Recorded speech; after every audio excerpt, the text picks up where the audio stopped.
Darbie skatītāji, gribam jums teikt, ka esam jau nedēļu kā Madeirā. Mēs esam šeit, lai atkal kaut ko uzfilmētu, jaunu, kaut ko parādītu jums. Mums jau ir bijušas sērijas pa Madeiru, bet par šiem 4 gadiem ir kaut kas pamainījies, ir kaut kas jauns, ir kaut kas interesants šeit pienācis klāt, ko mēs gribam noteikti jums parādīt. Mēs gribam šajā reizē parādīt daudz dažādas aktivitātes, gan izbraucienus ar velosipēdiem, gan kaņoningu, gan mēs izbrauksim ar bagijiem, gan mēs brauksim vērot vaļus. Būs arī kāds ekstrēmi piedzīvojumi, mēs laidīsimies ar ziplainiem, mēs šūposimies pašā okeāna krastā, mēs izbrauksim ar mopēdiem, mēs darīsim vēl daudz dažādas lietas, mēs piedzīvosim, protams, arī krāšņo karnevālu, mēs redzēsim daudz interesantas jaunas vietas, ļoti daudz skaistus skatus, un pavisam drīz jau pavasara sezonā visas šīs sērijas, protams, jūs varēsiet redzēt arī gan televīzijā 360, gan RTV, un, protams, arī mūsu YouTube kanālā. Protams, vēl ir palikuši daži sekotāji, kas ir vajadzīgi mūsu YouTube kanālā. Mēs būsim sasnieguši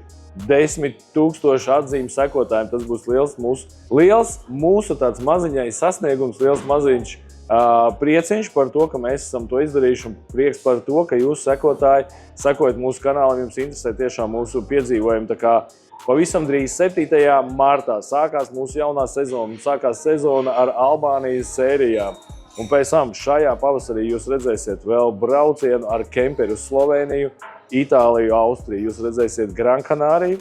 Jums būs iespēja redzēt arī šo Madeiras 2 vai 3 sērijas. Skatīsimies, cik mums sanāks, bet tiešām to, ko mēs jau patreiz esam šeit izbaudījuši, mums ir paveicies ar foršu saulainu laiciņu. Un aizmirst pieminēt, ka mēs vēl pārlidosim arī uz Porto Santo salu un arī parādīsim, kas tur notiek, ko tur labu sadarīt. Un atkal būs dažādas intervijas, gan jau ar zināmiem cilvēkiem, ar Agnesu un Džalo, gan ar daudziem citiem šeit arī vietējiem iedzīvotājiem. Tā kā gaidiet jauno sezonu pavisam drīz 7.